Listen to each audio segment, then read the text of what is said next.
and then figure out what we can do from there, because it doesn't always have to result in firing, but it should, like you said, what you do regardless sends a message one way or the other. It does. Clear. Unambiguous. So our concept for this is pros versus Joes, right? What is this, amateur hour? Hey, are you guys waiting? You see what this says? Surf Arrakis? Yeah. You get the reference? No. 37 minutes. Engaged.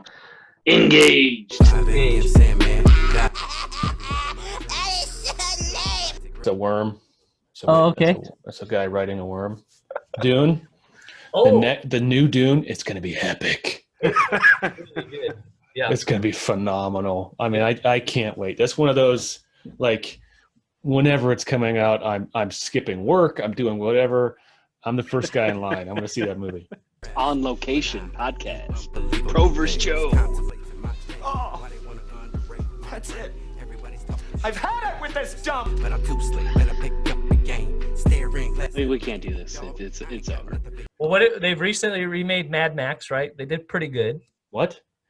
That wasn't a remake. That was a reimagining with Charlize Theron or whatever. Yeah, and Tom Hardy. You're saying it's not canon?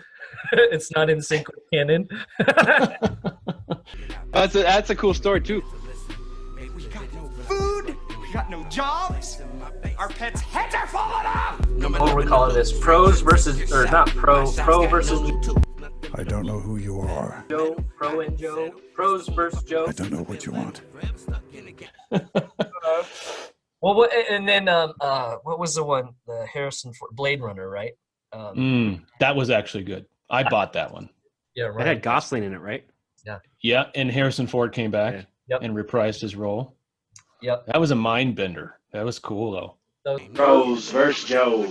Pros versus Joe. Regardless of get mine. Another long day, never say don't try. Ain't about pay, my face don't lie. Shut up, you're so annoying.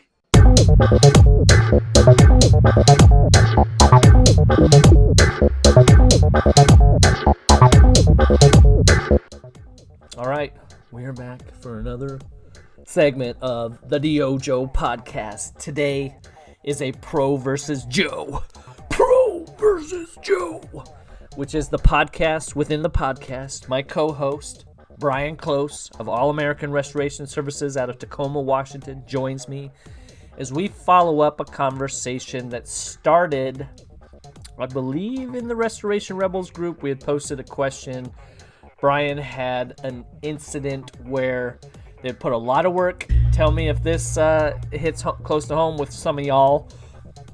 Wrote an estimate for a client. Thought they had, an understanding with the client that they were going to be the contractor working for them, representing them. So they put a lot of time into working on this estimate, working with the insurance company and making sure the scopes were in alignment. And then, can you guess what happened? Yeah, they took their estimate, which was the best of the bunch, and then decided to hire somebody else or do it themselves or hire their brother or something else, right? Never happens. It's never happened to you, right? Never, ever. So we had posed the question, Bryan had posed the question in Restoration Rebels, and I believe in NORP as well on Facebook about, hey, what are some of your approaches to charging for estimates and those kinds of things? And so Andy McCabe had made mention that if you charge a percentage, that is veering into public adjusting. And then he recently posted a video, a very interesting video, if you haven't seen it, about being called in by the Oregon Insurance Board about whether or not he needed an adjuster's license to do what many of us do on the dailies. So pretty interesting. So Andy McCabe, I think in most restoration circles, insurance claims, property insurance, probably a man that doesn't need introduction to most, but he is the if you want to find out more, we had a great discussion, episode 5 of the DYOJO podcast, the infotainment podcast for the skilled trades. Episode 5, very early on, we talked about innovating out of a pandemic, innovating in general, and went into some detail about Matterport, Andy's experience with large loss claims, Xactimate estimating, and Matterport. So, he is a large loss claims consultant and Xactimate estimator, owner of Claims Delegates. Been self-employed almost 8 years now. We talk about that in episode 5. I call him the Godfather of remote estimating. He's one of the ones I first heard about even doing those kinds of things in our industry. So, has a lot of experience in the industry, working for various outfits, based out of beautiful Bend, Oregon, if you've never been there. And so we talk more, kind of the topic byline for this episode of the DYOJO podcast, the infotainment podcast for the skilled trades. Pro versus Joe with co-host Bryan close. Again, on Pro versus Joe, we get a little more lax. We like to smoke some cigars and drink something tasty. You saw last episode of Pro versus Joe, David Princeton hit the water pretty hard, the Wisconsin tap water. So I think Andy McCabe went juice. He was maybe juicing even before that real popular cranberry juice viral video went out. So we were ahead of the curve, but we didn't get any recognition, like often happens. But so the overarching title was Lessons Learned the Hard Way. So let's, without further ado, no more ado, let's get into this. Pro versus Joe, the DYOJO podcast. Andy McCabe, the Godfather of remote estimating, owner of Claims Delegates. Andrew G. McCabe.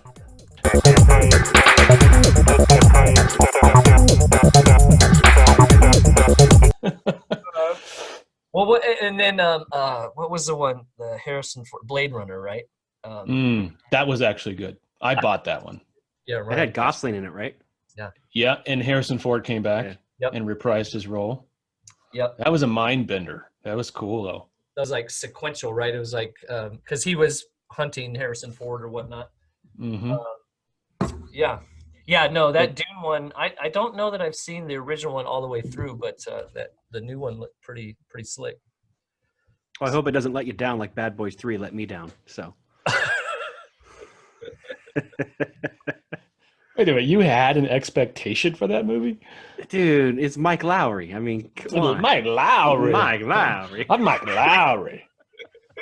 I'm Mike Lowry. Ooh, who didn't grow up on Bad Boys? That was awesome. Who didn't want a 94 Porsche Carrera 911, right? I mean, 911. Yeah. I gotta say, my first introduction to a sexy car was Magnum PI, the Ferrari, the F40, right? So that was an old one. Yeah, but it was just all badass, We were at a house at a gated community in Issaquah, and they have an Eleanor in their garage from Gone in 60 Seconds, that Shelby Mustang. Oh, it was pretty sweet. It was pretty sick. Recent cars though, what John Wick had some impressive. He had the Shelby and then the Chevelle, right? But all kind of like murdered out and pretty damn slick with the pins on the hood and everything. And then they just tore up that Shelby. I mean, just destroyed it. It was sad. After all, why go through all that trouble and then destroy the car that you came back for? I don't get it. Yeah. Well, I don't think it was really his choice, right? They started they started some shit. Yeah. So give me the rundown. I haven't, honestly, you might edit this out. I haven't watched any of your stuff. So what's the? Clearly, you don't have a cigar. Clearly. So I got relegated to my garage. Yeah. This is so Pro versus Joe is like the podcast within the podcast. Okay. So Bryan, I'll let him explain, but his background is in commercial property management. They started a construction company, stayed with the commercial property management, that they knew.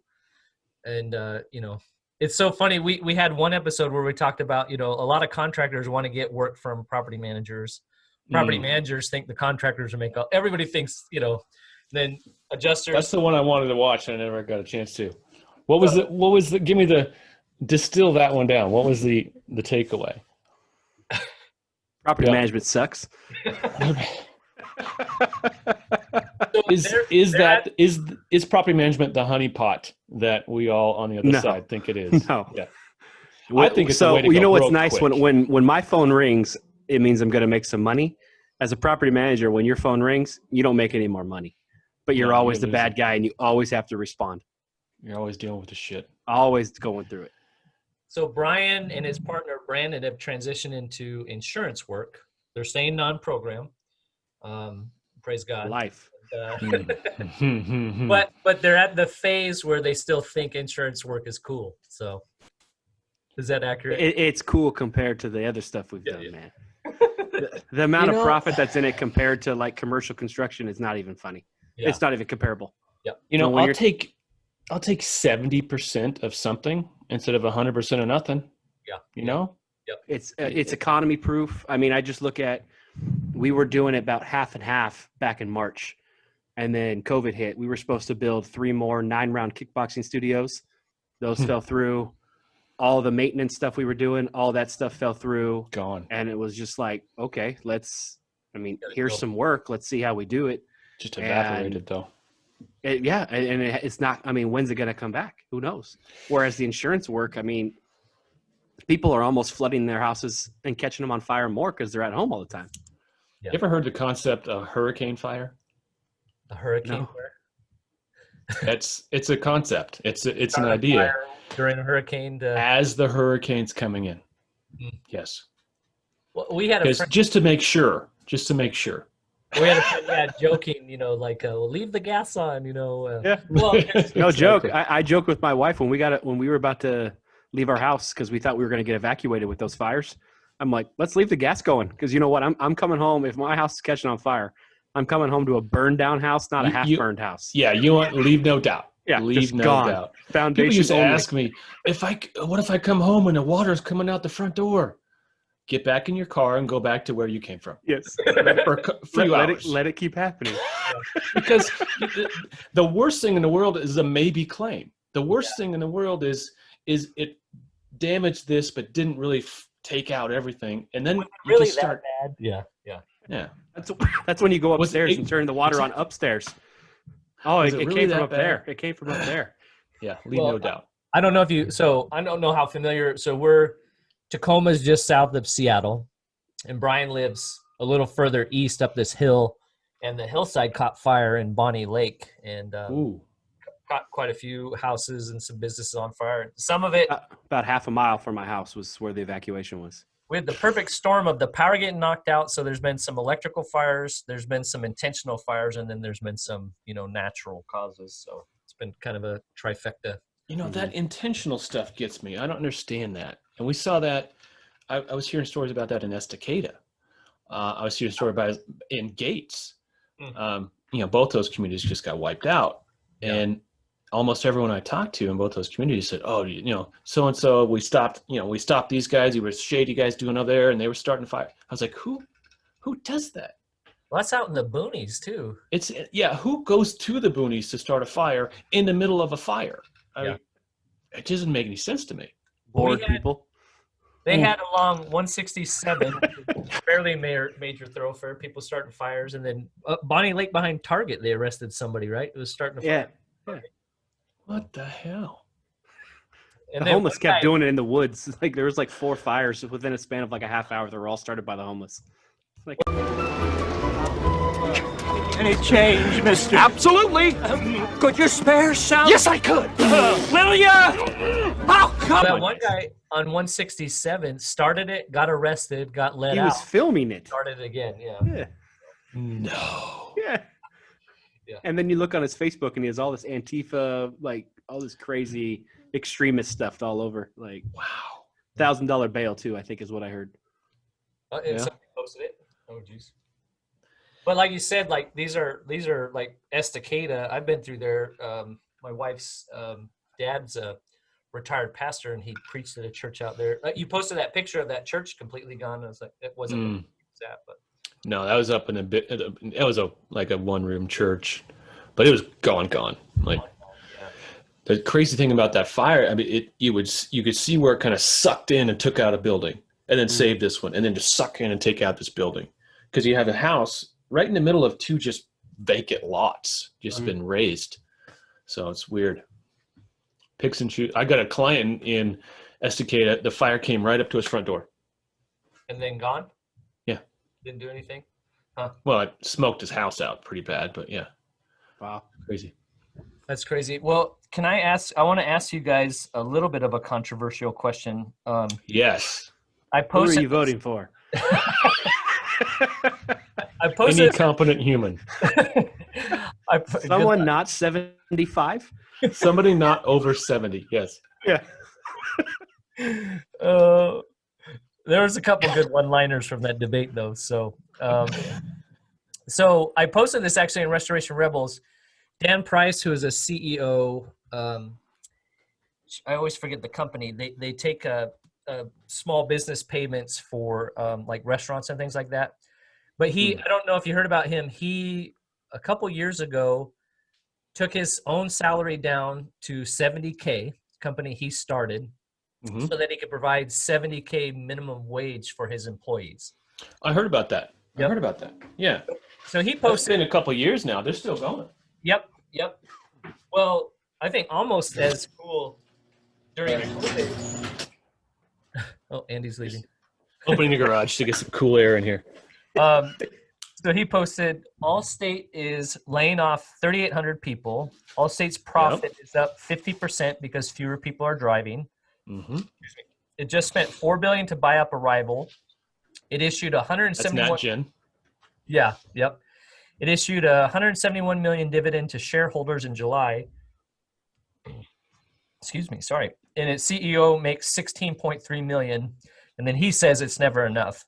My question was not even necessarily about, I was trying to do rough math. So check me on this, because someone mentioned in the thread, that kind of money, it begets greed and power. And so whenever somebody says something like that, I just kind of always think, so if you take 44.7 billion, I just did a quick internet search on their 2019 revenue. You take 44.7 billion was the revenue. So the CEO is making 16.3 million. So you take 16.3 million divided by 44.7, and that gets you 0.00036. So we round up to 0.4, right? So that would be, move the decimal over, that's 0.04% of revenue is the salary of the CEO. Does everybody follow me so far? Just Following you. Yep. Yes. So if you had a $5 million company and you paid the CEO that same percentage, so 5 million times 0.004, it would be $2,000. Wow. Wow. So it's astronomical. Like, somebody's making 16.3 million, right? You're like, what the hell? That seems like a lot of money. Percentage wise, though, it's like incredibly low. So a 300K salary for the CEO of a $5 million company would be actually 60%, or no, move over 0.06, so 6% of revenue. So percentage wise, it's actually like in scale fairly low. Yeah, but how many board members and stuff would a $5 million company have versus a $44 billion company? Well, but would you need them? Not to mention, how much are they paying the president from 24 to be the voice of those commercials? Right. But they ain't cheap. Yeah. But I was just thinking, like, we make these like blanket statements, right? And people are saying Dan Price I think he doesn't. The one thing I respect is people that have an agenda or an idea, but they put their money where their mouth is. I don't think you can. Right. Dan Price obviously puts his money where his mouth is. Right. So everyone knows, right? You're subscribed to the DYOJO podcast. You follow everything the DYOJO puts out. You watch the videos. You listen to the audio. You're on the YouTube. But, and you also read religiously The Intentional Restorer, the monthly column by John Isaacson, The Intentional Restorer. So this month, October, second Friday of every month, the Intentional Restorer, Restoration Remediation Magazine, the premier magazine for property restoration and insurance industry contractors. My article was Goldilocks the Adjuster and the Three Estimator Bears.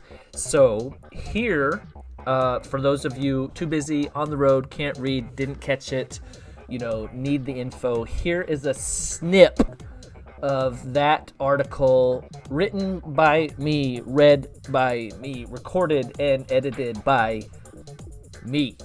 So, here you go.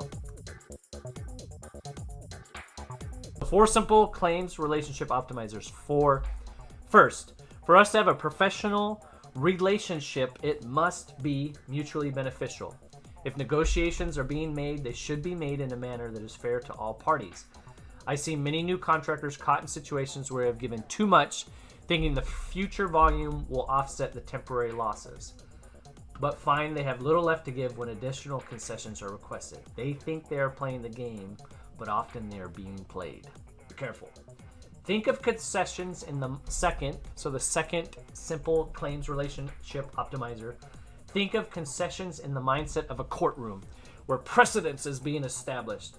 An adjuster or consultant may ask for a concession that seems reasonable, but by making this deal, are you setting a precedent that you can maintain with future losses and or in other areas of your estimate? As Lisa Lavender and I share in a recent article, you must be mindful of scope creep. Keep an eye out for those costly losses of time, resources, and profits that pop up as simple requests. Simple requests from carriers, clients, and even your own production teams. Just do it! For these, and more tips on how to be professional, be polite, but don't get played, check out John Isaacson, The Intentional Restorer's new book, Be Intentional Estimating by John Isaacson. Developing the right mindset and habits for yourself and your team to succeed with estimating property insurance claims. Also, if you want to order this for a training class or your team or Christmas gifts, because that's a thing that's coming up, you can contact us directly at DYOJO.com about bulk order discounts. Bulk order discounts from DYOJO.com.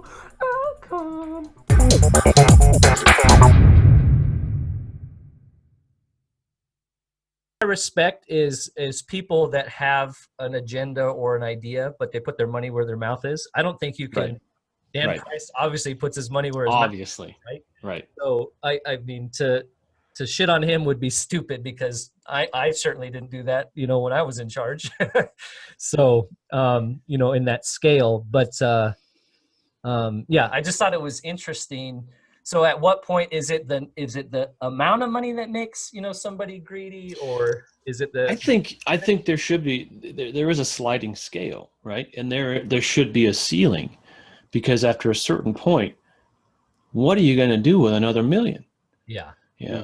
And so just like when I was doing IA work, I had a sliding scale.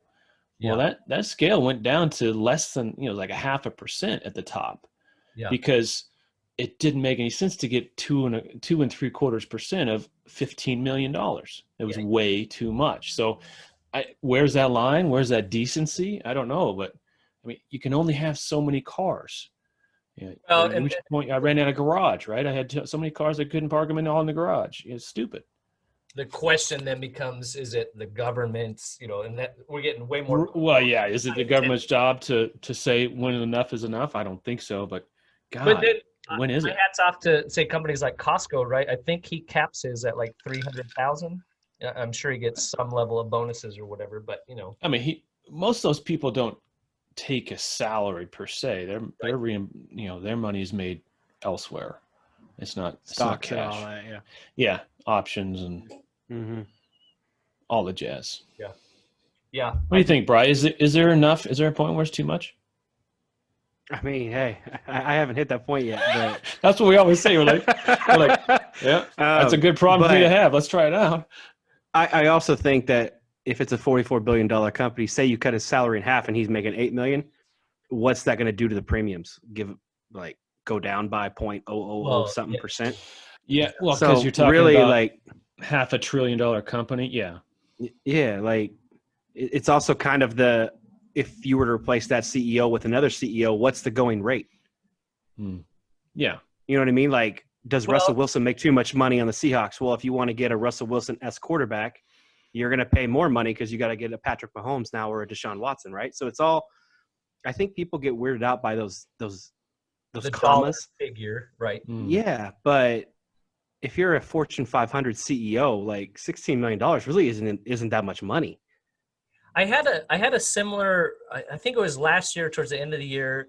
This company got he had given out 500,000 in bonuses or something like that, and they didn't tell what percentage it was. But I was able to look up how many employees the company had roughly, and it was like on an average, it worked out to like $3,000 an employee or something like that. And in scale of, they said they had made their 30% plus of revenue. And I don't remember what the math was, but I broke that down as like in a smaller company, they'd be like given $500, you know? So if all these people think this is such a great idea, that's, 0.001% of this additional revenue, every company can do that. I mean, $500 at Christmas time. I remember the first time I got that when I worked at Service. I was like, holy shit, this is awesome, So a lot of money. I mean, right at the right time. And so, if everybody kind of said, hey, the company's doing good, or people are going to do good, that goes back to our book, right? A little small thing. I mean, $100 even, like if it's what you got, it's what you got. If it's $50, or, I worked for a company that gave out turkeys at Thanksgiving, and some people complained about it. And it was like, I remember the first couple of years we worked there, it was like that turkey was our Thanksgiving turkey, It was, exactly. That's a $35 bird right there. Yep. So, and then in later years we froze it and it became, lean months, it became, food. So, I think the other thing that's interesting to think about in that concept though, is the difference between a small business owner and a CEO of a Fortune 500 company. Yeah. Like if you take out, say, Fortune Brandon 100, or me, at our company, that's a huge hit. But if you take the CEO out of Allstate, it's not like it's just you're just a filler. So I don't know. I think it's. Well, I think you certainly get, a lot of people don't necessarily like, who is it? Welch from GM, but ever since Jack Welch, but ever since he left, the company's gone down. And then you can argue whether some of the things he was doing were bound to, de-escalate or whatever, or different economy. But well, look at Apple when Steve Jobs died. Yeah. I mean, and then they're still doing great. I mean, Tim Cook is, I think, but it's not the same company. No, it's not. But from a value standpoint, he's kept it from a stock price and all that. I mean, well, that's his job as a CEO. Yeah, that's exactly. That's the job. Your job is to keep the stock price up. And I think Tim Cook probably makes a lot more than $16 million a year. Maybe just a smidge, just a guess. The unique thing, what about Steve Jobs though, was he would make some of those like, no, this has to be this way regardless of what it costs, right? And I think that's what you're kind of seeing is they don't have that maybe arguably anymore, right? They're becoming more and more like everybody else. But yeah, I think Dan was saying. I think what I took away from that post, and I saw that same post, is what if you take that money, let's take his salary in half and $8 million or whatever it was, whatever that money was, how many full-time employees could they keep on for how long with $8 million? Yeah. And I think that's the point, is like a lot. Yeah. What's the median salary of that person? Is they $65,000 a year? Yeah. Well, shoot, you take 8 million divided by $65,000. That's how many people you could just keep on, just to have them, just to say, hey, we need you here, lean or fat. We need you part of the organization. Please, Bob, give me. I need. Give me. Okay, please. all right. That's, that would have been huge, right? Or what if you didn't just take it from his salary and cut his in half? What if you just took $1 million from every other board member, however many board members they have, right? Yeah. I mean, that there's a missed opportunity, especially in this world that we're living in right now. Missed opportunity to affect your culture for sure. Yeah. Because companies that do that, they become the darlings. People fall in love with them. I'm in love with Costco because I know how they treat their people. Yep. Yeah, you can feel it's a different vibe than when you go to other stores, right? And from what I understand, they run the same margins as, say, like a Walmart, right? I mean, the same margin percentages, base percentages. But Well, yeah. What's surprising about the Costco model is the amount of revenue they get just from memberships. well, I read another article though talking about the difference between not trying to bag on Walmart, but just more of a praise to Costco or a compliment to them as far as like how they treat their vendors. They bring their vendors and say, what's the best we can do? This is what our idea is. Whereas Walmart is notorious for, you do this or else, and so. Well, Costco and Starbucks and companies like that, where they promote from within, like you can't work at Costco corporate unless you've worked a certain number of years at the store. You know what I mean? It's stuff like that sets them apart, because the higher ups know what the dudes that are collecting the carts out in the parking lot when it's pouring down rain have gone through, Trader Joe's, same way. Dutch Brothers, yep. You can't own a franchise unless you work there. Hey, okay, so I wanted to get into the meat overall. Meat. You said meat. The meat. Show me your meat, gentlemen. I wanted. Oh. What are you smoking? No, your video recently where you talked about going before the Oregon, getting called to Salem to go before the Oregon. My origin story, yes. And so it kind of sparked an idea. The whole idea, DYOJO podcast, is to help people shorten their learning curve, right? Like I 100%, I very much try to remember, like, I don't know. I love the videos you've been posting of your son skateboarding, right? Because thanks, man. Yeah, he's awesome. Skateboarding have been some of the coolest people for whatever reason in that culture. I think surfing's very similar. Yeah. Guys that like earn their stripes, people like Tony Hawk, those kind of, they're still down to earth. If they're at the skate park and they see somebody struggling, they roll up and they're like, hey man, try this or you got this. My son tried to drop in the other day. This is a couple weeks ago. And like everybody was clapping and cause he biffed hard. And one guy, came up and was just like, dude, I've been skating. I've learned for 3 weeks and I still don't have the guts to drop in. So kudos, And so to me, the skateboarding thing is cool. And I want to do the same professionally, right? Just be like, I'm not better than you and that's like Bryan and I, we talk pretty candidly. Like, it's not because I know I'm better than you. I just done it longer, right? It's and you can school me in commercial property restoration all day long and in sports. I mean, you got an amazing memory for sports that I just don't have. And so when someone shares a story like that, that's very personal and like, I got my lunch served that day, I love those stories, because real, whereas most people are like, it's humility. It's not something real that life. you can share, right? And so I was. Well, I was actually scolded for that. Really? I was. I won't name names, and it wasn't my wife or anything like that. But someone said you should take that down. You should. Brian, why did you do that? Why did you say that, Brian? There's so sorry. many. You hurt me. Sorry, man. I'm sorry. Hurt my feelings. Shots fired. But no, it was. I tried to create kind of a secondary account just so I could kind of throw shade at you, but it didn't work. You found out. So why take it down? Why were they saying?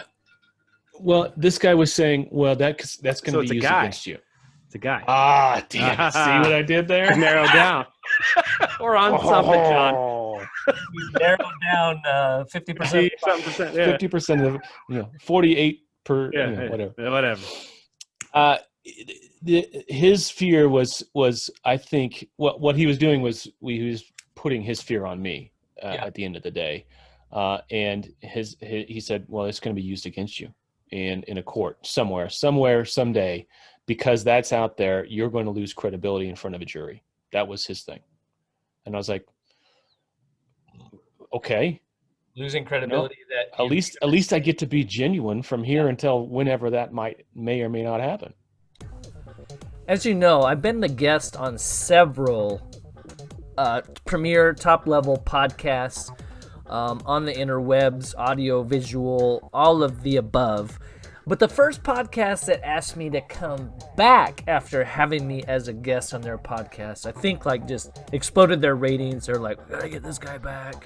I was like, well, let's schedule something in. I'll see what I can do. But good friends, Eric, the Tech Whisperer Sprague, and Larry, Pineapple Man Wilburton of the Blue Collar Nation, their company, morningtechmeeting.com, helps leaders take the guesswork out of soft skills development for their people. Why would you want to invest in soft skills development? Don't just take it from me. I know most of the time, if I say it, you guys are like on it, you're buying, you're in, you're invested. Listen to what Eric and Larry have to say about how they developed this program in their own restoration business and the results it produced. Well, and that's the beauty of what you've done, right? So if I'm a business owner, I'm thinking like, well, where do I even start trying to put a program together? And that's like, I know when I got to training, you're trying to train guys and gals in every different aspect. So the beauty of your program is an owner doesn't have to do it alone, right? This is a program. You basically subscribe to the one portal, and it goes, maybe talk a little bit about the mechanism. This goes out to each of their team members, right? Every day. Yeah. So let me explain. There's been evolution in this for us. So what Larry and I did in our own company was we committed to having a morning meeting. Larry really didn't. Larry fought me because he's Step one. So we committed. We're having a morning meeting every single day at the same time, at the same location. Are a few people not going to be there because they're on a job that's early or whatever? Yeah, maybe, but we're going to keep doing it. So we're not going to stop. 10 minutes a day, 10 to 15 minutes at the most. So Larry fought me at the beginning because he's looking at 20 or 30 guys times X amount of dollars, right? Going, well, this is going to cost us a lot. So that was one of the reasons too why short. It has to be short. We don't want to have bloated labor bills because of it. Yeah. But what we learned was by having this 10-minute meeting every day, our upsells went up, our callbacks went down, engagement went up. So we were already spending that amount of money times probably 10, and we got that money back. So that's a win. And it was a better culture, better place to work. So when we started Morning Tech Meeting, John, we said, well, we'll just create in a digital form the exact same meeting that we had at Shamrock. There you have it, brother. The program that will help transform your technicians from lackluster into high-producing people. Help you engage, right? Increase sales, increase engagement with your team members. Help you be a better leader. They take the guesswork out of it. morningtechmeeting.com. If you want to get a better vibe for Eric and Larry and what they bring to the table, brother, check out Blue Collar Nation Podcast and tell them the DYOJO sent you. I think that's, one of the big things, though, is like, even if you've been doing something for a long time, it's not that you never make a mistake, but that you take care of it, right? Or you address it. Right. You don't just ignore it. So. Yeah, that's interesting. So walk us through you get the phone call, right? Did you think it was like a fake phone call? Like who? No, she was good.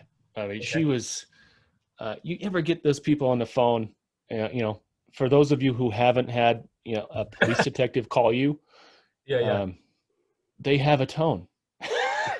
They have just a way of reaching through that phone and going, hey, I mean what I'm about to say to you. Yeah. That late night DJ voice. She had a nice voice, wasn't it? Yeah. I was so naive, and I wish I could remember the specifics of how the conversation went. But I drove to Salem with the idea that I was going to help enlighten this person on how my industry works. Okay. I swear that's where my mind was. I was like, all right, yeah. Tell her. Sure. I mean, not like I was going to tell her. I was going to just, hey, that's, let's call out, let me show you what I see is wrong with the industry, with the world. And this is an insurance investigator, or what was the insurance division of Oregon has detectives, or I forget what her title was, but she had a badge. It was real. What instigated it? Someone turned you in for? Someone Yeah, it's an anonymous tip line, essentially. You just call and bag on people and say, hey, this person's performing the functions of a public adjuster without a license. Why did you do that, Bryan? Sorry. Once again. Jeez, you weren't even in the industry. God. Like, man, stay in your lane, right? That Andy McCabe guy. I'm trying to get you, Andy. I'm just trying to get him.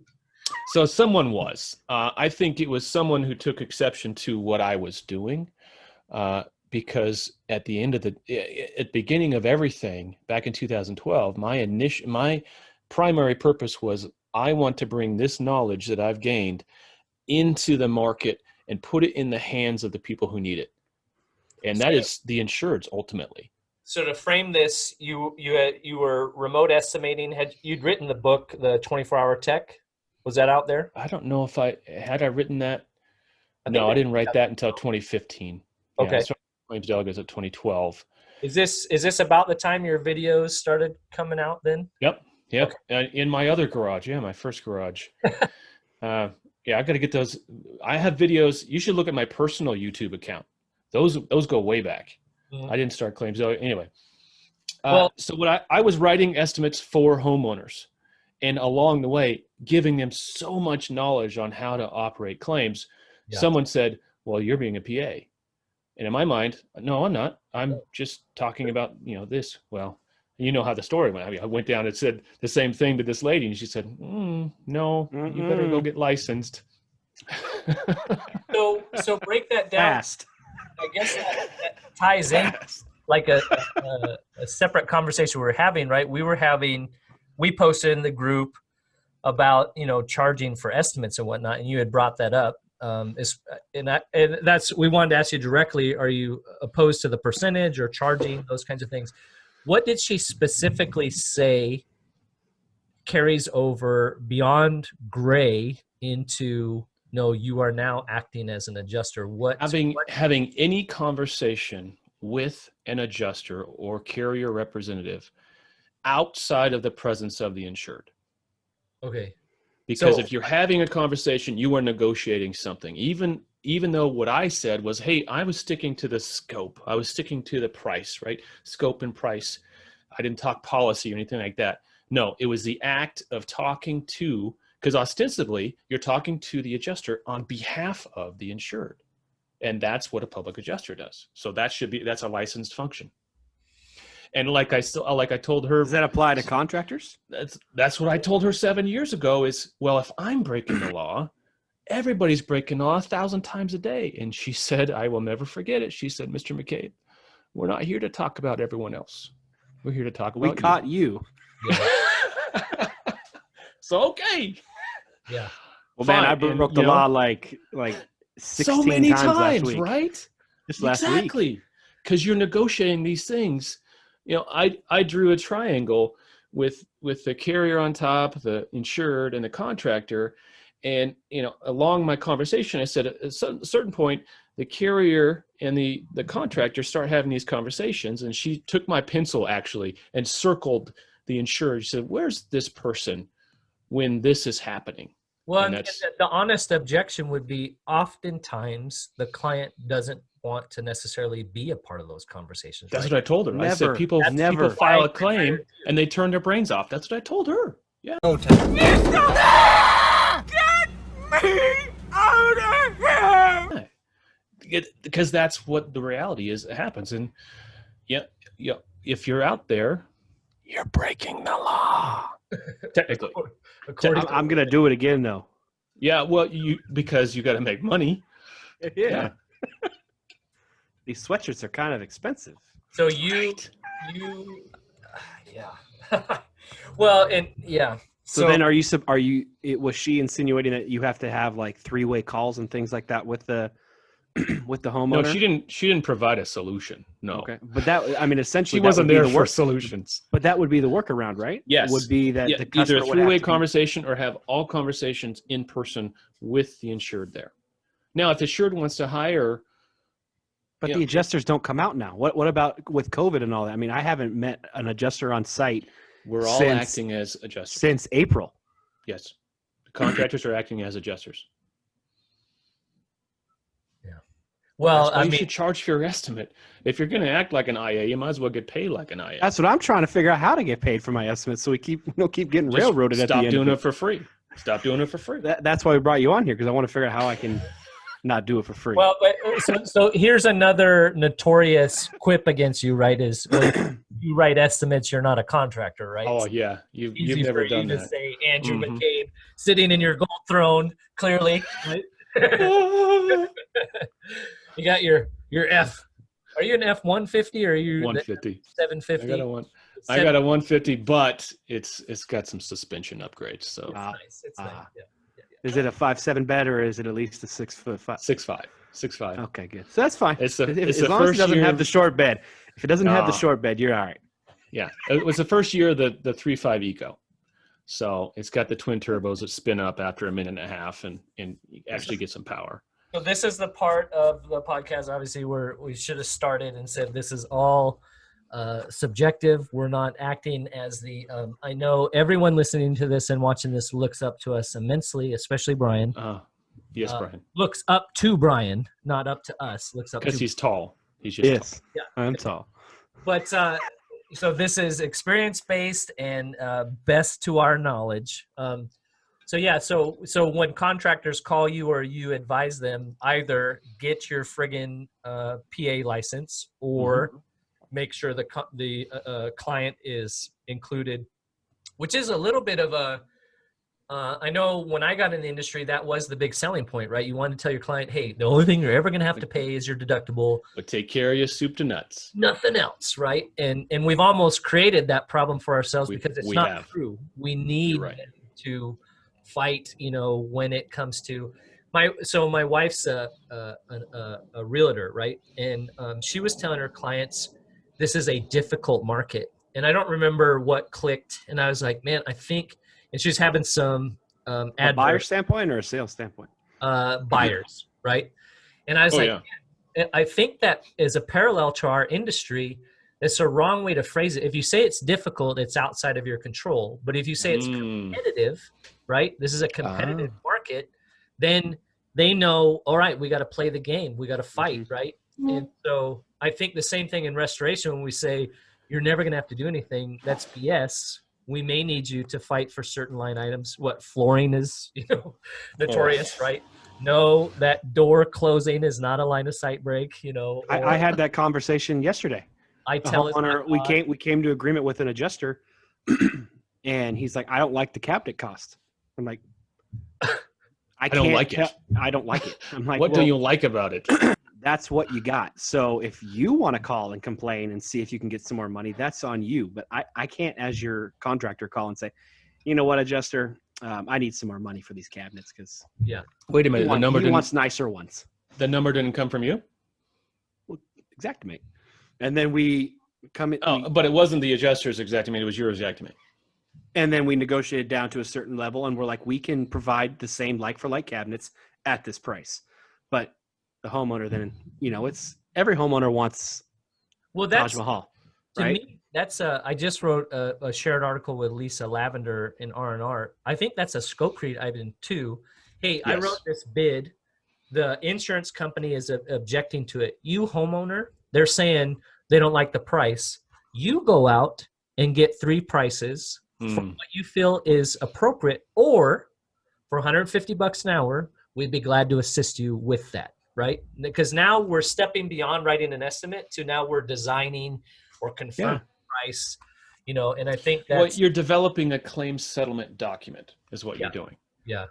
I know that's your term that you like to use, and it's true. Because let's face it. It's not really an estimate of what you're actually going to do. It never is. Yeah. Yep. Subject to discovery or we had one there was an adjuster recently where he said based on the pictures that doesn't look like it's more than average grade flooring. They're like, oh really, can you provide a different metric other than from the picture? Based on pictures? Adjuster, why don't you come out and meet with me and the homeowner so you don't put me in a position of being a public adjuster, because I am not licensed, so I don't want to violate the law. No, but that's the thing. I put a line in my opening statements that neither X company or me if I'm operating outside of Oregon or Florida, neither pro restoration or claims delegates is a licensed adjuster in your state. We cannot negotiate this on your behalf.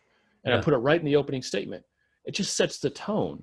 Yeah. Of course, I'm going to talk to an adjuster about reasonable things, but I want the homeowner to know and be fully aware of the situation and the games being played. And then we can step back and say, hey, I know you wanted that gold-plated jacuzzi. Guess what? You got to talk to him about it, because I ain't. Yeah. I can't. I legally can't. Why'd you get such a crappy insurance policy? Yeah. Right.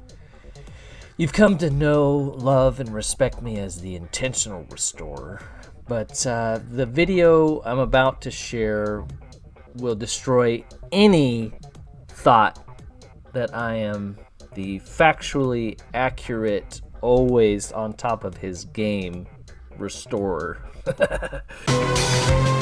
So across the board, it's like 13-1, right? That have gone some level of Supreme Court or higher court have been primarily in the favor of the carriers. You're given a suspect look. Yeah, nothing's hit the Supreme Court yet. No. Mm-mm. Okay, this is a Missouri federal court. So No. Yep. All right. Yep. Hey, get your facts straight, John. Hey, so let's cut.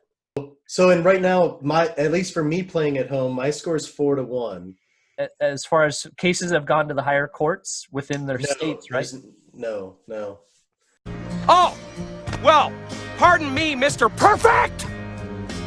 I guess I forgot that you never ever make a mistake. So, all right, let's set John up here. Let's set John up. There you have it. So, just got destroyed. Thankfully, there are people in this industry like David Princeton who are on top of their game. You might call them nerds, but we need those people because I aren't one. David's got his facts down. I think that's a great resource for listening to what Andy has to say about public adjusting. If you come across doubtful and disputed claims, David Princeton with Advocate Claims Service. There's options out there. Educate yourself. Try not to put yourself in positions that you shouldn't be in. Make sure you're holding yourself, the carrier, and the client accountable to the process. Yeah, that's man. Get some chub in there. Well, there was one recently where flooring was line of sight, right? And no break or anything, like literally line of sight, one step down. And the adjuster read the policy saying, we only owe for the room in which it's damaged. It's like, okay, so if it literally says that you can probably take a guess at which insurance company it is, but there are two that are not good in our books, and it was one of them. Well, I read a USAA. I did read a USAA policy last week that specifically said we do not owe when new material does not match old material, we do not owe for it. And it was like black and white. I was like, fuck. Yeah. I mean, AmFam is that way with cabinets. People. Yeah. All American family policy are that way with cabinets. Yeah. And if people were educated on what they were buying, they could root this stuff out and buy a different policy. They probably could get the same policy from the same company, just have the underwriter say, no, I don't like, okay, we're going to add $2 a year. Well, that's the thing. Yeah, the riders for your policy are usually pretty minimal. They're cheap. Cheap. But if all you're doing is shopping the cheapest insurance, that doesn't mean though the most expensive insurance is any better. So, what? Just to clarify, what is your recommendation for contractors charging for bids? What does that look like? And how do you do that? Well, I think it's a great way for contractors to weed out the tire kicking dreamers and get to the people who are serious. Because too many times, and God knows I've written hundreds of estimates that I thought were slam dunk, and that the insured goes, thanks, bye. And it's like, I just made you $200,000, ma'am. Yeah. How about some? Yeah. How about a little credit or something? So about a high five. Thank you. A hug it out. Give me a fist bump. So it weeds out those people because you say right up front, hey, and they always calls like this. Hey, the adjuster said I got to get 3 bids. Can you come out and give me one? And I would say when at the time when I was a project manager, I'd say, those 2 other companies are going to come with the same number I am because we use the same program, blah, blah. If you want me to come out for a real opinion, it's going to cost X. And you quote either a flat rate or an hourly rate. I like to stay away from percentage. But when do you charge that, Andy? Right up front. Right up front. Like a service call. What roughly is that from a number standpoint? Well, you got to gauge how much time it's going to take you. And understand what is your project manager estimator's time worth. Yeah. That's why JS held rates are north of $185 an hour.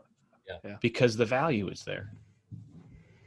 So you charge it up front. And if you want to say, hey, if you end up using us to do this project for you, which I hope you do, it's included. We will take that, whatever you paid, that goes to a credit towards the work we're actually going to do. Yeah. Mm-hmm. So you're going to pay it either way. Yeah. But this way, they get to feel like they're not missing out. They're not throwing that money away. But collect it, take it. Yeah.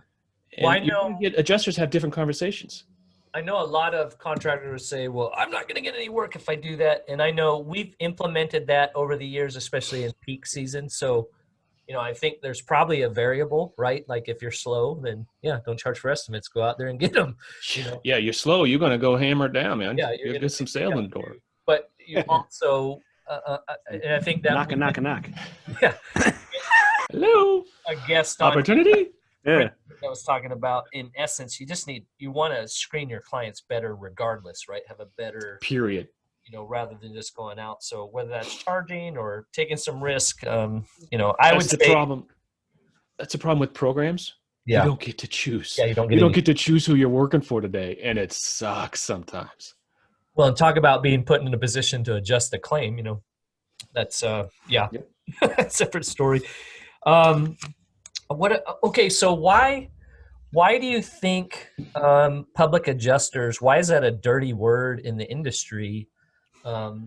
Because you've got guys that'll take a full 10%, a full rate. Depends on the states, 15%, and they'll go in and they'll take the money no matter if the claim justifies it or not. Yeah. And you have a whole bunch of people just chasing the money, and they're not in it for the right reasons. So let's be honest, there's some real asshole PAs out there. Yeah. Some are just dickheads. So there's asshole contractors too. There's just assholes, period, out there. Yeah, there are a lot of assholes. Yeah.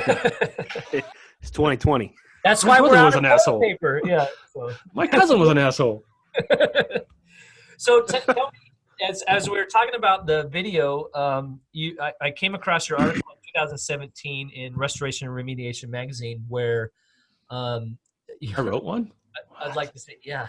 I mean, riddled. That was a nice plug there, John. For that magazine. You getting a kickback on that? Yeah, riddled with spelling. This is on our podcast thread, so spread the wealth. To be named, reputable. It was riddled with spelling errors and grammar. Yeah. Semicolons everywhere. I don't know. When you talk about you were getting ready to speak at a claims conference, and then it became you were a public adjuster, right? So why was that an issue for that? Well, not just that you're a public adjuster, but that you wrote for homeowners, right? That became the point. That did. Well, it came down to, I think the title of that was Uninvited, right? Because I was invited. They actually wanted me to come speak. Like, you know how these conferences go. They're begging for people to come speak because they never pay anything. Yeah. So it's all volunteer. So someone's willing to fly halfway across the country on their own dime to talk to your people. Yes. And this person also knows a lot about our industry. Okay. Yes. Right. Well, and plus, but got a good following, and you figured out social media, which a lot of people are still very scared of. Very scared of. But then it came out. I think I mentioned it in passing, and I brought it up. I said, "Is this going to be a problem?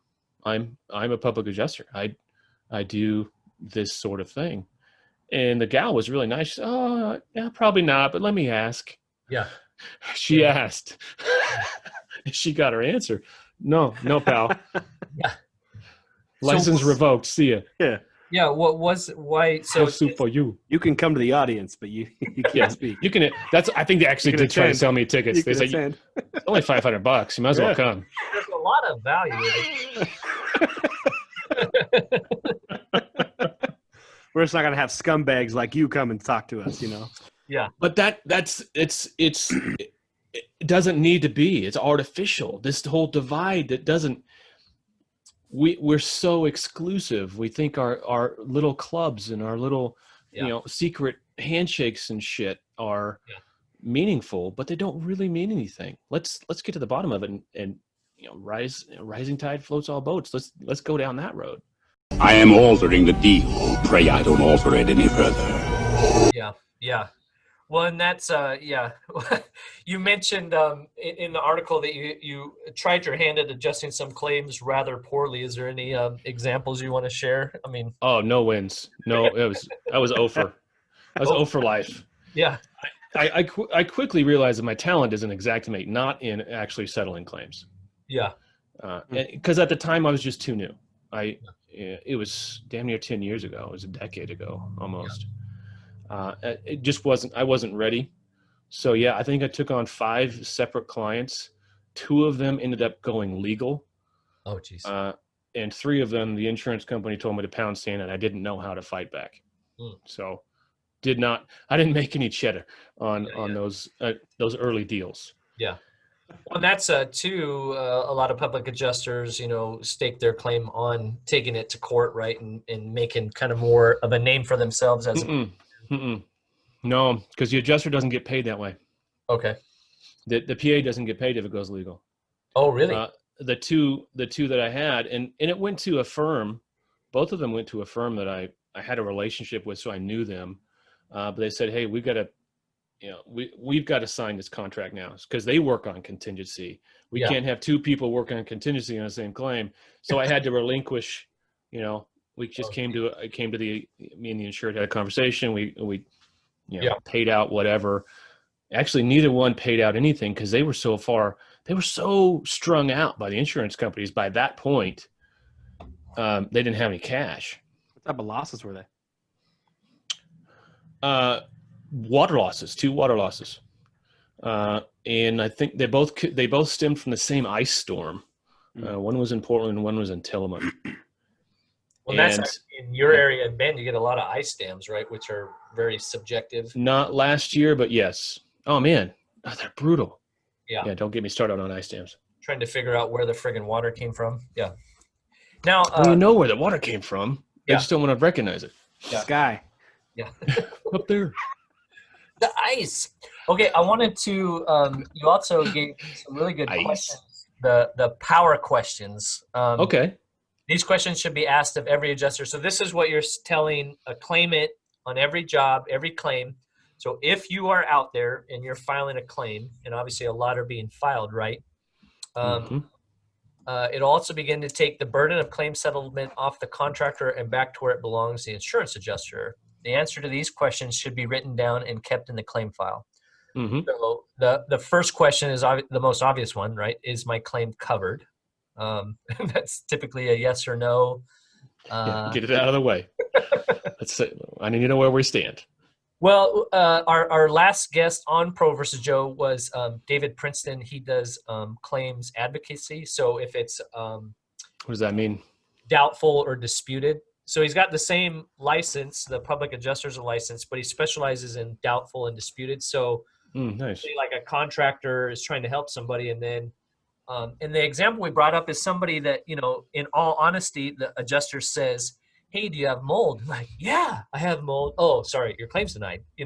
So now we've used them on 2 instances like that, where they were flat out just nope, you're not covered. Yeah. David comes in and it works. It's like, yeah, you may not get all of it, but 95% of it's going to be covered. Yeah. And you go back to the policy and you have someone who's able legally to interpret that policy language. Yep. And then go back to the insurance carrier and say, no, you see where here, this is an ensuing cause. And yeah, you might have a 5. I see the mold limit here, but that's not the cause. That's not the cause of this loss. Right. Right. Cause of this loss was not mold. Mold was caused by the loss. Secondary. Right. It was secondary damage. Yeah. That's why we try to tell every customer, don't say that word. Do you know the one thing that everybody in this world is unanimous about? We've pulled people from every coast, every tradition, every ideology, however you want to call it, and the one thing they have told us, the one thing they tell us, they want to hear more from John Isaacson and Andy McCabe. Okay, that's what they're telling us. I was as shocked as you were. 100% all the polls that we ran internally, reviewed, put the data together. That's what they're telling us. And so you have a unique opportunity, maybe, just maybe, to get in on that action, hear more from the minds, the simple, small, elegant, beautiful, large, complex minds of John Isaacson and Andy McCabe, as well as others, in a book, the DYOJO, the unintended publication firm, the DYOJO, will be releasing a second book in 2021. This is a collaborative effort. Just watch this clip and you'll see, I think it'll really clarify whether or not this book may actually be happening. So take a look. We're working on this book that keeps getting delayed and delayed and delayed because all the best intentions keep yes. Many setbacks to this year, right? Who'd have thunk? You titled it Small Things. You are not important. It's all about the money. That title probably needs some adjusting. Do you have a minute to talk about your chapter in our upcoming book? Yeah, I haven't thought about it much, but yeah. Yeah, I would think so. But yeah. It's that knowledge gap. And then how does that boil down? It's that knowledge gap.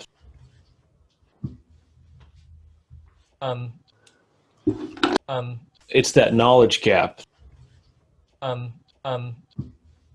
It's that knowledge gap.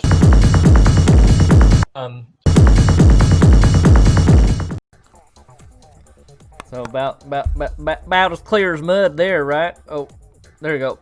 About as clear as mud there, right? So we are. You can go to thedyojo.com/book2 and keep up to date with this book that was supposed to be out earlier this year. 2020 is really throwing a doozy on a lot of people's plans, and we have not been exempt, but we're finally getting this sucker done. And you can read and know more, be prepared, hear what's going on, specials, deals, those kinds of things. Check it out, thedyojo.com/book and the number 2. Book 2. Book 2 from the DYOJO Publications.com. Yeah, the M word. Yeah, it's don't even broach that subject. It's just, you don't want to tell people to not be 100% honest, but you can really hang yourself if you're not. Yeah. Just be careful. Especially when adjusters aren't coming out to the site. Yeah. Yes. Which is every claim right now. Right now, absolutely. But this also good. Yeah. It lets you control the narrative. 100%. The one of his encouragement to clients, if you're filing a claim, he said, instead of answering right away, say, why are you asking that question? And ask them to explain, what road that's going down before you answer it. So that's a pretty practical. So we got, is my claim covered? What if my loss exceeds my policy limit? So this is obviously, especially in those larger fires, right? Where, a big one with these fires is secondary buildings, right? If somebody's got like a nice shop and they haven't, when I was out in Dexter, it's a shot for $15,000 worth of coverage on your other structures. Yeah.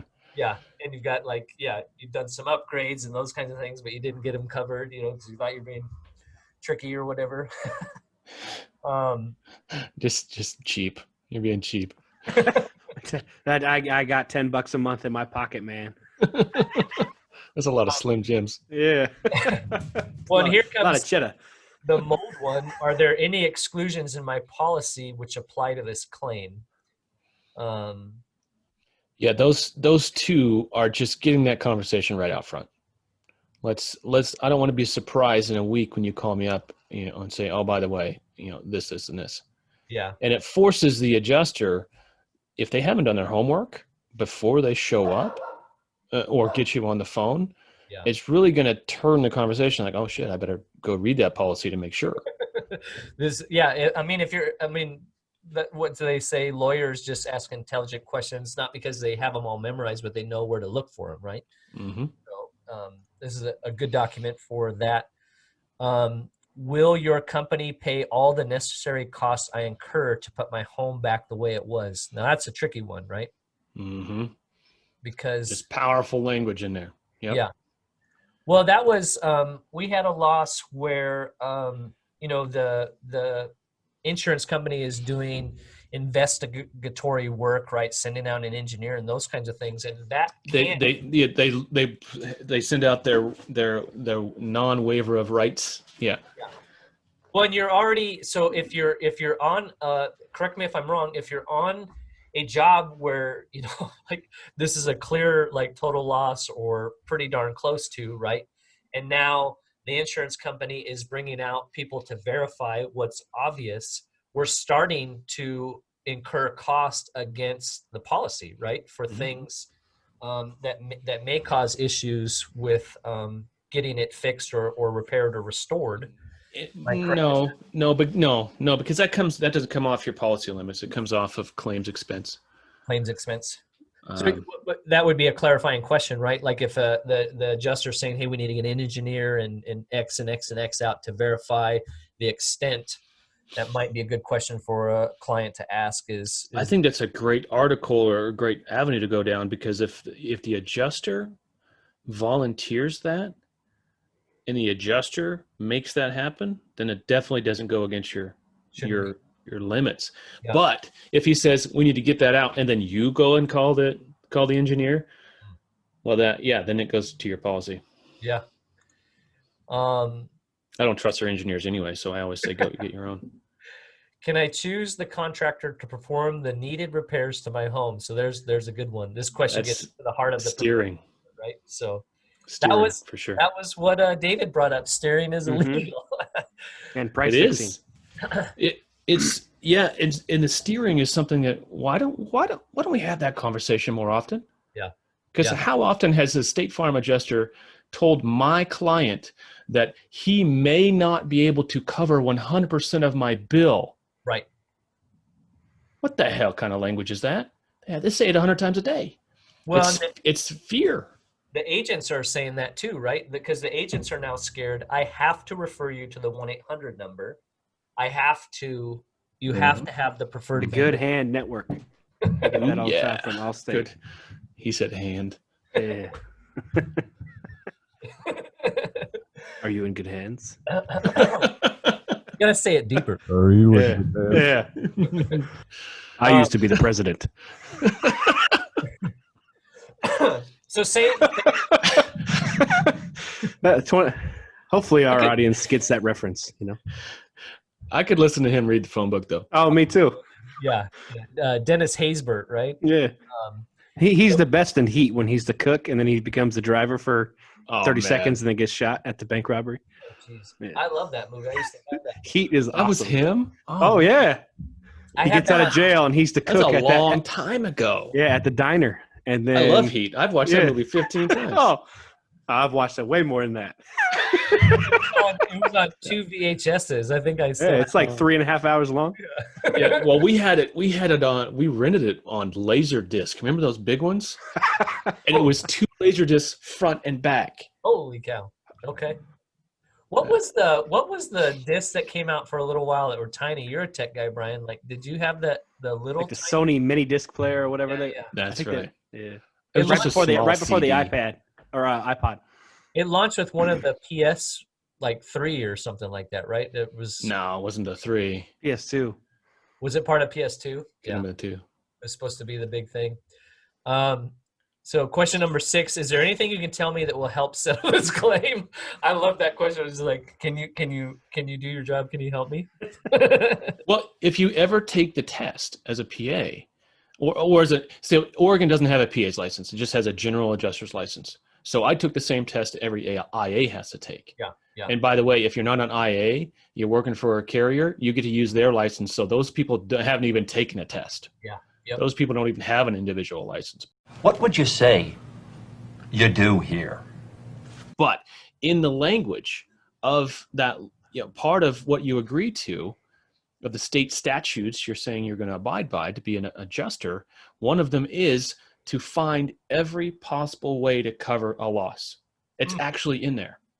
When's the last time you had an adjuster do that? Yeah, exactly. Your job is to find coverage and then provide coverage. Yeah. Fancy that, right? Yeah. Like it gets back to the conversation we had last time, though, John. Is that adjuster there to help the homeowner or the insured? Yeah. Or the insurance company? Yeah. And in my experience, they lean more towards the insurance company. Well, they know where their bread's buttered. Oh, yeah. That's why they want that program worker out there. I think in just a generic sense, so most people just want to keep their jobs, right? So they're doing what it takes. Which I understand. I totally get That's what it is. Yep. But let's just be real. That's what it is. Yeah, let's call it. It's job spade, security. Yeah, it's straight up.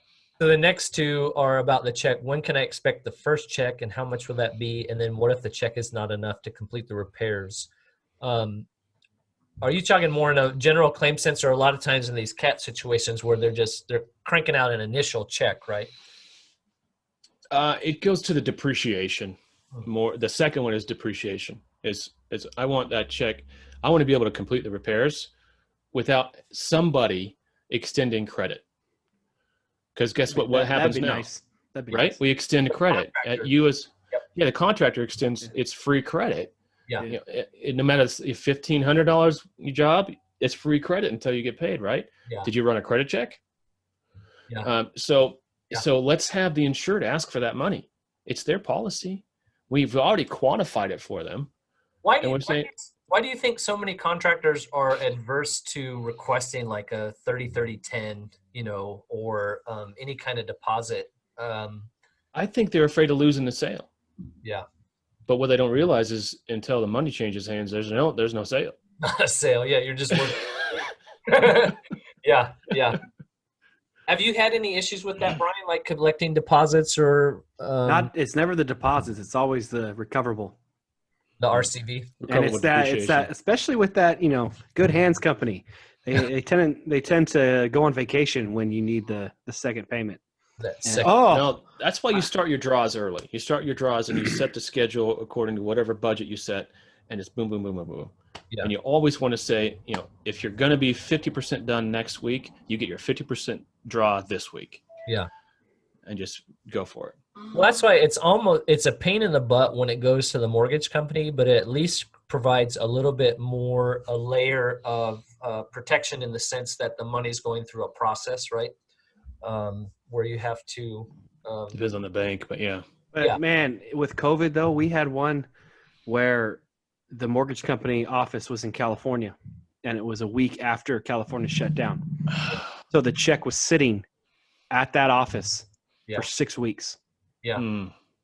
Luckily, we didn't start the project until that was the deposit check. Yeah. But still, it's like, okay, so then the homeowner has nothing happening at their house for 6 weeks because the money is just sitting there. But that's not your responsibility as a contractor. It's not my fault. Your insurance company sent the check to your mortgage company. Right. Especially on the mitigation side. Mitigation should be the easiest checks to write, and they shouldn't have the mortgage company on it. Yeah. Because that's cost incurred. It's a reimbursement for cost incurred. Right. It's not a settlement of the claim. Yeah. Two different things, but That's the other thing that a lot of contractors are hesitant to do is the lien process. And I always tell people the only way you're going to get paid. The only layer of protection, a consumer has so many layers of protection. They can call a CCB board for anything that's in Oregon, the contractors board, LNI, whatever. They can turn you in for safety violations. They can turn you in for money fraud. They can turn you into the insurance. They can turn you into the Better Business Bureau. You know, they can call all their friends, All of it. post a bad review on Facebook. The one thing Bad Yelp review. the one thing a contractor has is the lien. And I think that's probably your guy wasn't wearing a mask. I'm gonna call, and I'm not paying. Yeah, and I'm not paying. Yeah, for that reason. Yeah. So, but I think a lot of that's poor communication on the front end. Like, hey, this is just part of the process, right? So I had an adjuster once, and that's the last job I ever did for an adjuster. You know, you do these favors, right? Hey, I need my bathroom painted. What can we do? Well, as far as like doing something on his, can you send your crew over? What would it cost to get your crew over here to paint my living room? Blah blah blah. Wink, wink, wink. Yeah. And so I had a guy, and it was one of those. Speaking of scope creep, it started with painting a hallway. It ended up, it was trim, door trim, and baseboard in a hallway and 2 bedrooms, and some drywall work. And exactly. And we just went out there and did it because, hey, this guy was potential, millions of dollars worth of business because he was an adjuster. Comes time to collect on, and I gave him a screaming deal. I mean, I wasn't making any money. Right. It was just keeping the guys, covering the costs. He says, well, you didn't have very good containment up there when you were using that sealant, and so you exposed my pregnant wife to VOCs. I'm not paying. So, Andy, you asked why I got out of all other forms of construction, mainly commercial construction. Right there. There's always that freaking bullshit like that where you're like, seriously? Yeah. Like, come on, man. Yeah. Come on, brother. Like, especially in commercial real estate where it's like, this isn't even your money. Yeah. You're a third-party property manager, and this is some millionaire whatever fund. They don't give a crap about the $1,500 bucks, man. Right. But you know what? We spent $3,000. All we're trying to do is get $1,500 because we told you we were going to spend $1,500. Just pay us the effing money. Yeah, please. Yeah. So did you keep getting work from that adjuster? No, that was the end of that relationship. But that's the struggle of sales, right? It's damned if you do, damned if you don't. So if you tell them no, okay, I saved the $3,000 or whatever, the headache. But it is probably better at that point. It's now no longer about value, right? Now it's not, because then next year it's going to be something else. Those other straight up, it's respect. Yeah, it's respect. Shit on somebody else. I'm done. Yeah. And at the end of the day, we got to realize who is our real client. And we got to stop chasing these people who look like they're our client. Yeah. They might write actual checks to us, but they're not our client. Yeah. We got to keep those. Yeah. And there's more clients if you just keep, like I said, knocking. If this one's not the right one, go the next one. But this is what your estimates look like when you just take a bunch of line items. Take a bunch of line items. Just take a bunch of line items.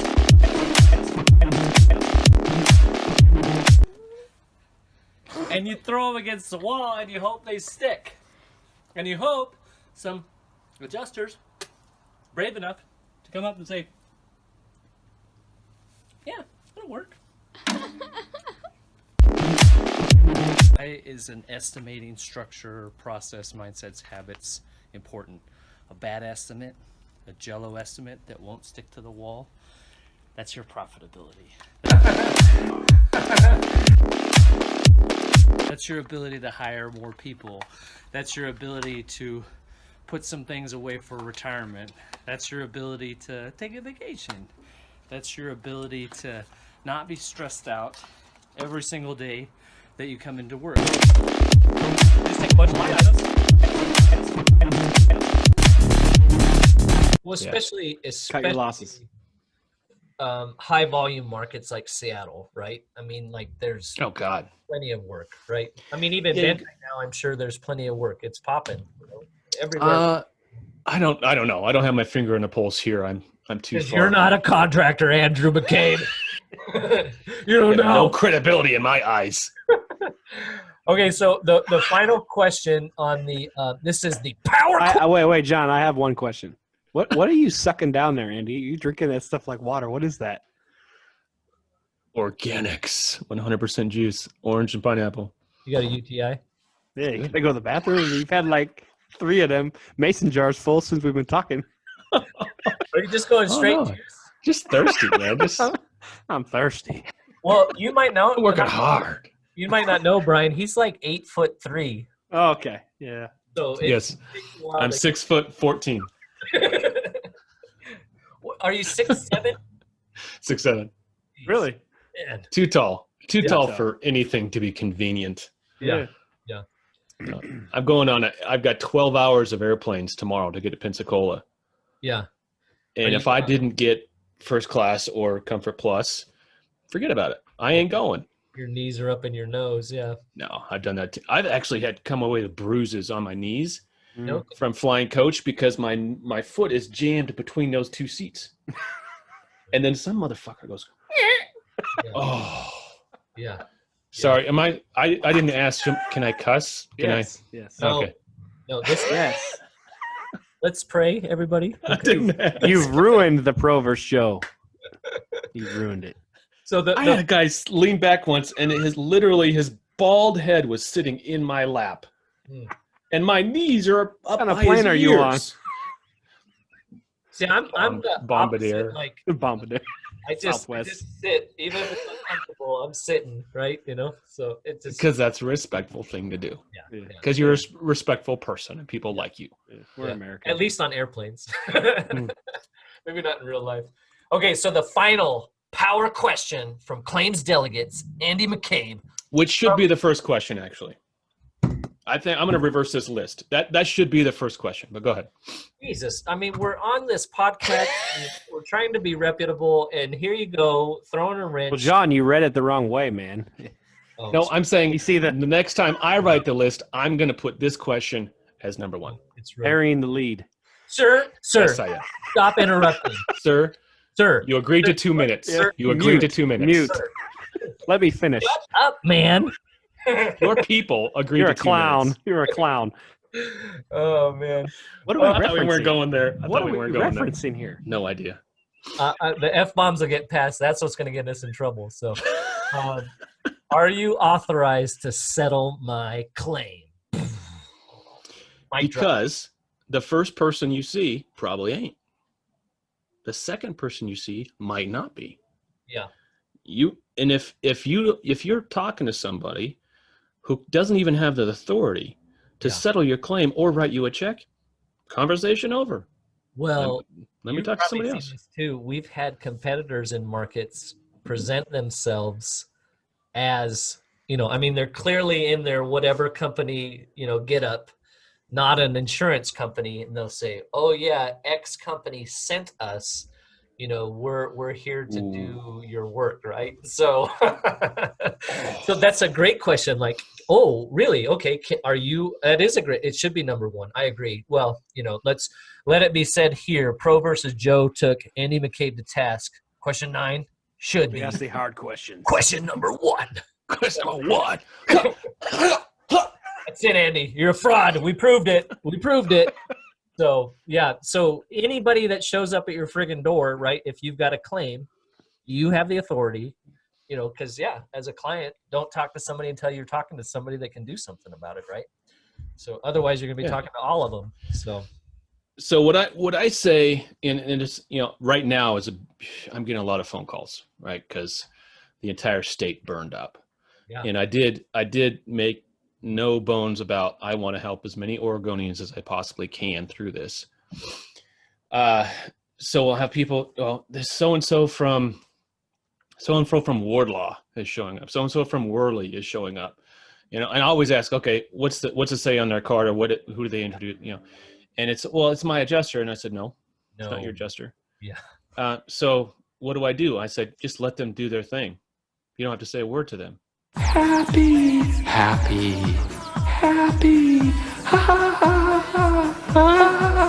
Because they're not an adjuster.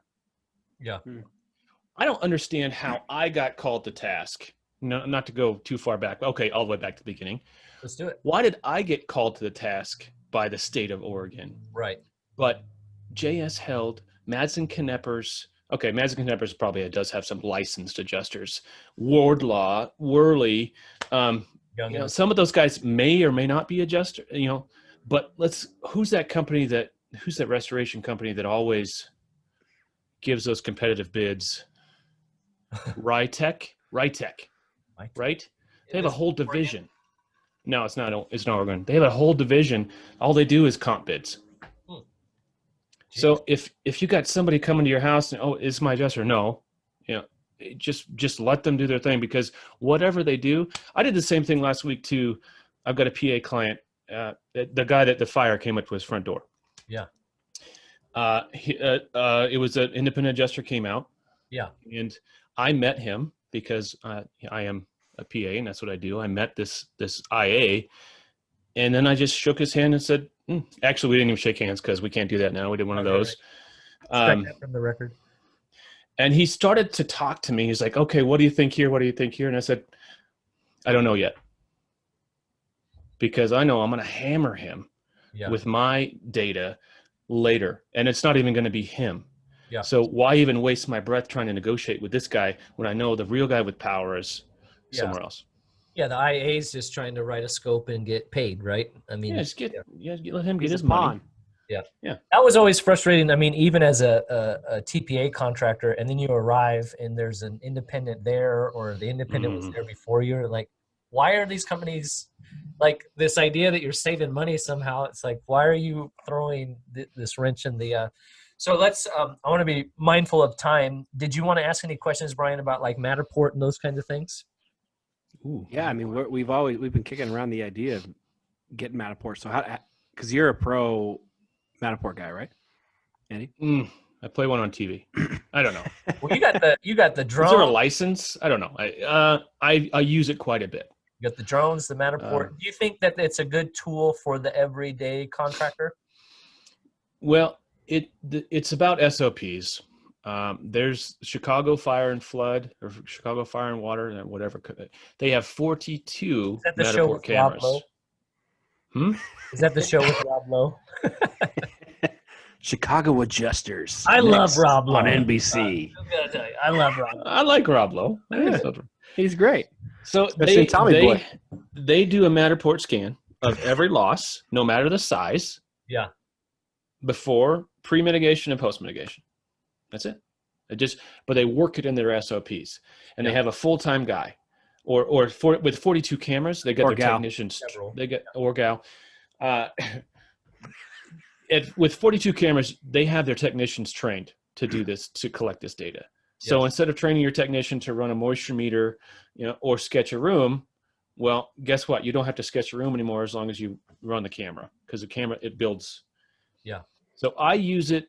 I don't see the value as much on the small claims. Big claims, it's priceless. Yeah. Because I can go back to any claim anywhere at any given time, years, and I can measure that countertop because I got it scanned. Do you have any experience with DocuSketch? No. Okay. Because some people are saying, I mean, it's always a conversation, right? Probably every week somebody posts in one of the groups, hey, I'm thinking about this or this or this, right? Yeah. So I think the two, DocuSketch has a camera that'll integrate, and Matterport does. You commented when we commented about it, the Rico, it'll do the 3D scan, but it won't import the sketch, right? You don't get measurements. Yeah. You can't measure that rendering. Well, I think someone said they use DocuSketch for the smaller stuff and then Matterport for the bigger stuff. That would make sense. Yeah. The reality is a lot of people are afraid of Sketch. I've got clients who I've had to coax. Just give me something. Take a napkin out and give me something. Yeah, jeez. They'll send me a video and they're walking through the house and then they say, write it. And I'm like, whoa, back up. Like, measure something. Give me. Yeah. But people are afraid of that function, and I've had technicians that I've trained over the years. It took hours to write up these 4 rooms. It was a beautiful sketch, but why did you take so much time to do it? Yeah. You just take that function out and let the technician be the technician, and then you do it, the scanning guy be the scanning guy, and you have this priceless, accurate data. It's beautiful. Yeah. I could do a screen share and show you Gene Simmons' house. Oh, really? Nice. No, he might not like that, but it's a time saver. And it helps me. Like, I don't even. And it's accurate. It's laser accurate. Yeah. It's got three freaking lasers. Laser beams. Laser beams through my eyes. Well, I think you think the way I think. You know, I think like we think. I think you think that I think that you Down think. to. I what was do you trying to think? If I was going to go to court, right? And so I think that's probably one of the, you know, in the instance, you know, you're going to get your clock cleaned, right, by somebody that has more documentation than you. So, but it just provides. The bigger file wins, right, Andy? The thickest file wins. Thickest file, not the bigger. So how long would it take you to hand sketch 7,500 square feet of residence, like rooms, 7,500 square feet? 45 minutes. Give or take. I've seen you sketch. It doesn't take you. Yeah. It'd take you all day. Yeah. Right? Yeah. Oh, it took us an hour and a half to sketch a 2,500 square foot house on Friday. Just to get the sketch. Now, how long does it take to take that sketch and put it in the Xactimate? Create all the, yep. Travel with me back in time to when the pandemic was first being announced. We were first on lockdown. It was supposed to be a short period of time, but we knew something was up and we were going to most likely never be the same normal that was normal before. This is a clip from the DYOJO podcast, episode number 5. It's really eerie, but it's great to be here. I mean, look, I can't you can't get enough of this. If anyone was on the fence of, oh, maybe I should, you know, I don't know if I should go in this direction. Right now is not the time for sitting and wringing your hands and trying to make a decision. Right. The road of life is paved with squirrels that couldn't make a decision. Okay? So don't get run over. Make a decision and go with it. Yeah, right. What's your hashtag is thickest file wins, right? Thickest file wins, baby. Yep.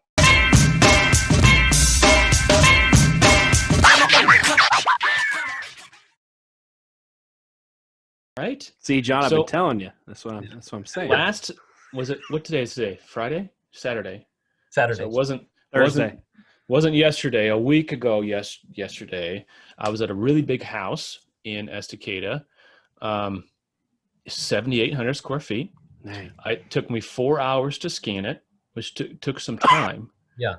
But then I put this much more time in creating that sketch. Yeah.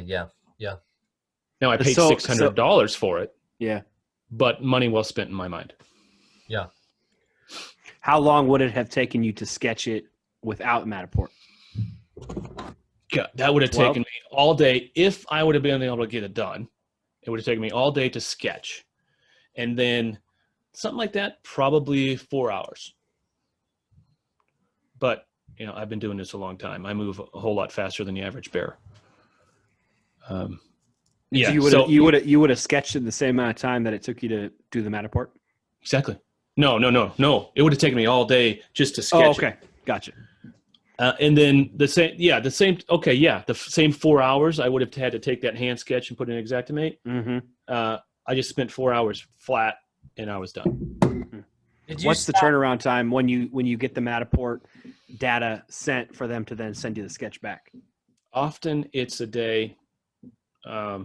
Most of the time it's 2 days. But still, if you're running and gunning, you don't have time. You're begging for a day a week to sit in front of your computer and bang some of these things out. Yeah. So, you know, if you want to fine tune your process, get really efficient, and, you know, either you're really good at estimating and sketching, or you're really good at sales. Let's pick where's your highest ROI, focus on that, and find somebody else to do this. That's what Matterport allows you to do. Well, see, we're good on the sales part right now. It's figuring out how we can then sketch and do all of the job walks quicker, more efficient. I've got clients, you know, there's 4 files a week we write for them, and I get an email. Here's a link to the Matterport. Here's our scope, and then it's a couple paragraphs of what they did, you know, what they propose to do. That's it. Those 2 things, and then they go on with their lives. and we write it up for them. We spend the money. With the Matterport, as far as the photos, is that as that's, if an adjuster's wanting to look through photos, they're just getting the Matterport link and then they can scan through, or how are you? Mm-hmm. Can you zoom in and take? Say you're trying to justify like a mosaic inlay and a backsplash or something like that. Do you just take a screenshot of that and then import that into the Xactimate, or you just refer to Matterport? No, you get super fancy. It's called a Matter tag. Okay. And you put a tag in the F9. You tag the no. Well, later. Hold on. You're getting ahead of me here. Come on, John. Let him talk. Shit. Shut up, man. So you go mute. Sir. You said I had 2 minutes. You clown. You clown. Sure. So you go through the sketch online, the 3D rendering, and you go to that terracotta tile, and you place a tag there. Oh, sweet. Right? And then you create a link in Matterport. A URL code is generated. You copy that URL code, go to your terracotta line item in Xactimate, F9 note, there's a URL. And if they're reading it from a PDF, click, boom, they're looking at it. Dang. In real life. Pretty cool. I did that with a 5-story loss. I did it in New Orleans, and they had a shit ton of air scrubbers. But I wanted to leave no doubt, so I tagged every single one of those mothers, and so every floor, my line item for air scrubbers is 15 times this many days, blah blah blah, and then the F9 note below it, tag. Yeah. Yep. Kill them with documentation. Yep. Kill it. Yep. Bury them. Yep. Because after, they're not going to click every single one. Yeah. They're going to click maybe 3, and we go, okay, this dude's tight. I get it. Yeah. I get it. Stop trying to make a goddamn point. Now there was a lot of air scrubbers. Okay. 3 days. So you just copy and paste. Oh yeah. You Can we get a weekly rate on pictures? Those? Yeah. We want the weekly rate. Well, I know but it was only there for 6 days. I don't care. I want the weekly rate. I know you're getting ready. You got an early flight in the morning, so Yes, I wanted to ask. Let me make sure I asked all my questions. I think I did. Anything new? So this is the trying to help people shorten their dang learning curve. Pro versus Joe. We got the Godfather of remote estimating, Andy McCabe here. Anything that's kind of tickled your brain recently that you want to drop some wisdom on our thousands of viewers, of listeners? You can act like a man. What's the matter with you? God, what is happening? With all the fires, it's weird. And 2020, it's just been messed up. Yeah. Mm-hmm. What I do know is that I have never been busier. Yeah. And my clients have never been busier. So even though there was a pandemic, the restoration industry came through. You know, it's more than just being, what is it? Necessary workers? What do you call it? Vital work? Right. Essential. Essential. And it's more than that. There's just more need. Yeah.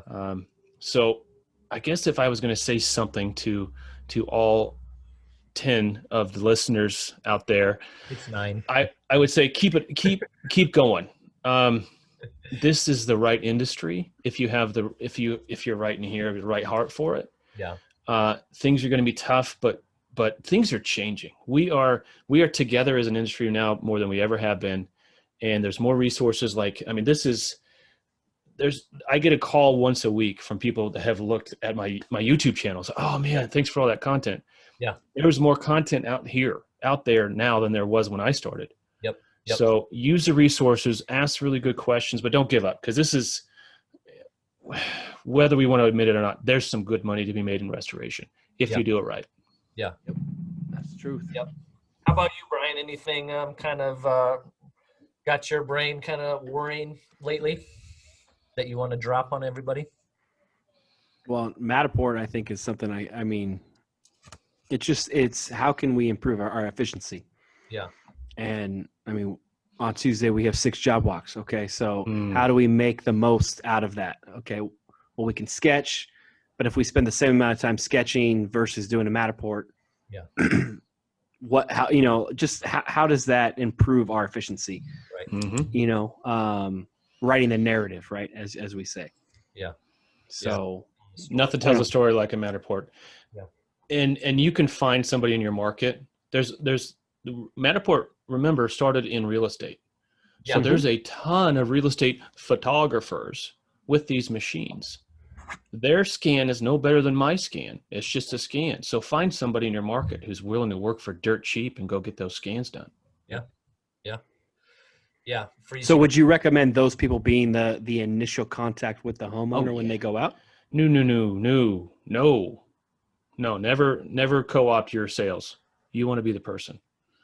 But you show up, shake the hand, kiss the baby, sign the paper, go. Your photographer stays behind to do the job. Well, I mean, that might be another way to sell the initial services, right? Like, we are going to do a Matterport scan and provide a level of detail that no other contractor is going to provide to help you. Whether you use us or somebody else, that file will be yours. It costs $400 or whatever for you to have All American provide this Matterport scan with the relevant estimate. If you decide to use us, it counts against your, or it credits against your claim. That's what I wanted to say earlier was, like, I still have people that are surprised. I've got a Bosch, and I've got a much less technical one. Brian's got a really. Yours probably isn't in Bluetooth or anything. No, it's Brian, not. It's not. Ours has like a screen on it. You can see what you're scanning. Yeah. Brian uses the sexy stuff. I'm in the Stone Ages comparatively, so I'm Stone Ages. Brian's in, like, I don't know, the age of metal, and you're in SpaceX or something like that. Well, I tried for the longest time to do. I had a Bluetooth Bosch. No, it wasn't a Bosch. It's that Swedish company, whatever, laser, and it was Bluetooth. And I tried to get Exact Mobile working. I couldn't wrap my brain around it. I couldn't. It doesn't work. I think I'm too old. Super tech friendly. Yeah. I just think I'm too old. Yeah. 45. I haven't been able to figure it out either. I don't know that it's just frustrating. That, because we recently onboarded Xactimate, the company I'm at, and I was having trouble loading it in Chrome, right? And I called them, and they're like, "Well, you can only run it in Explorer or now." Yeah, and I was like, we can't use it on our Macs, John. It's the same reason. Well, I guess there's a workaround, but you basically have to download Windows. Yeah, I have to install Windows on my Mac. You have to run two OSs. I asked the person, I said, "Hey, are you going to send me a free AOL disk so I can run Xactimate?" I'll give you 1,000 hours. What are you talking about? You've got Xactimate. You've got Xactimate. Well, I've been really. Oh, here's the big plug. There it is. I've just really been taking a lot. Look at that. He's reading his own book. He's got his bookmark in there. That must be good. This quote Can't put it down. Can't put it down. 134. Okay. It comes from Andrew McCabe, the godfather of remote owner of Claims Delegate and Seasoned Delegates. Yes, I am. And seasoned Xactimate professional. The best estimator. Seasoned. Have spent a lot of time. Yeah, a real dry rub. I haven't showered forever. He's smoked. I've spent a lot of time around other estimators. They've been exposed to many approaches and have the ability to adopt those things that benefit them the most. The worst estimators aren't estimators at all. They're data input. Their sheets all look the same. They've decided that they have the same things they use on every job and don't customize the estimate to the job at hand. Over-reliance on macros are a telltale sign of a lazy estimator. Kaboom. Boom. Yeah, I love it, man. Just not. It's crazy. It's the tool, right? Like, you can shit on the tool all day long, but it's a tool. And so learning how to use it, communicating the loss, the story of the loss, thickest file wins. I mean, it's surprising how many people don't use F9 notes, don't label their photos. You know what's funny, John, to that point? We had an adjuster last week tell us, I have never seen a contractor write an estimate with these types of things in it. But yet he couldn't argue against any of them. Yeah. None of it. None of it. It's like, I didn't know exactly that. Scared. So what you're saying is the foundational documents. Yeah, and that, I mean, that's we talked about that when I was on your podcast. This is not like high level. I am not an Xactimate like pro or trying to be a guru at all. You know, it's just more the basic mindset and habits that'll help you evolve your career, you know? So, Well, and the book's not even about Xactimate, really. Yeah. Yep. It's about doing your freaking job better. Yeah. So it's not a creative writing exercise. Get better. Thank Get you. better. Ice up, son. Ice up. Well, thank you for being a part of it, Andy. Yeah, and thank brother. you for coming back. If Great to see you anybody guys. wants to dig in, you were a guest on episode 5. You're in the single Hello. digits. That was a long time ago. And That obviously, was when you had like 3 viewers. 2.5. Yeah. There's that one guy on the fence, you know. Yeah. And if you need to hear more of Bryan's silky smooth voice, he is the co-host of Pro versus Joe, the podcast within the podcast from the DYOJO. Sunset. All right, man. Thanks, Andy. Have a safe Thanks, guys. And we'll Thanks, talk man. again. Yep. Appreciate it. All right.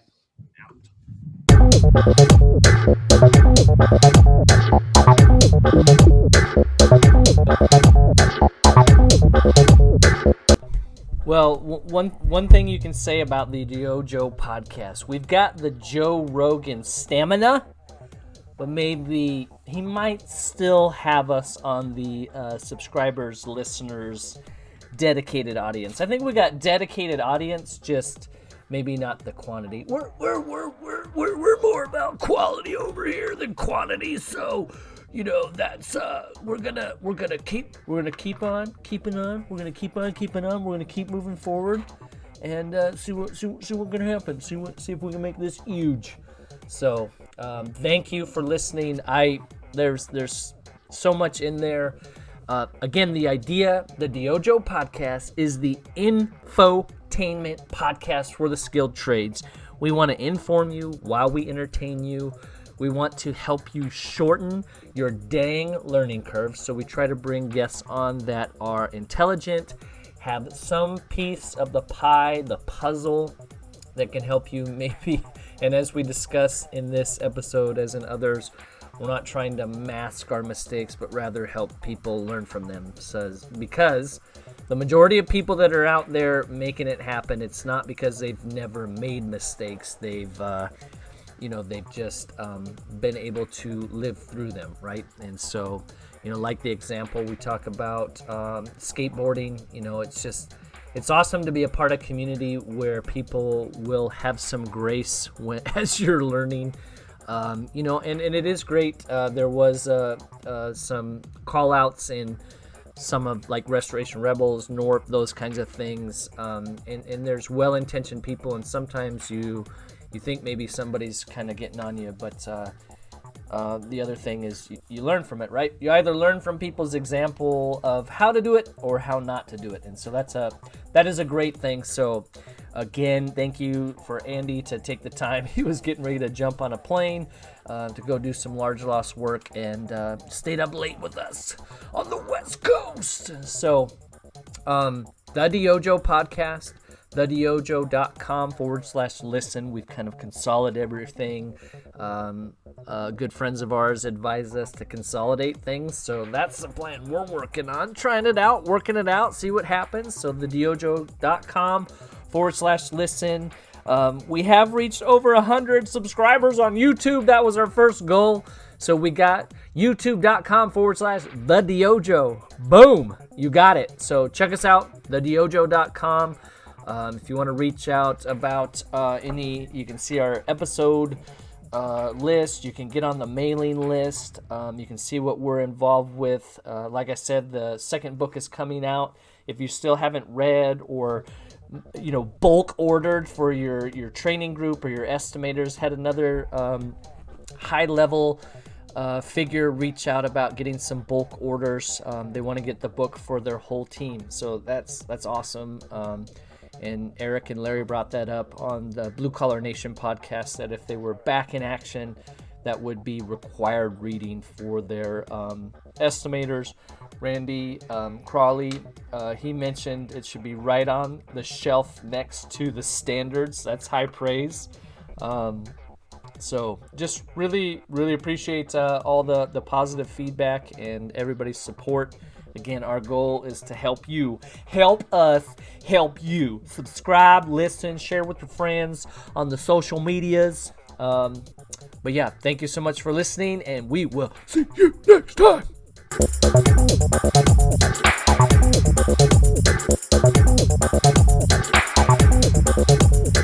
At no point in your rambling, incoherent response were you even close to anything that could be considered a rational thought.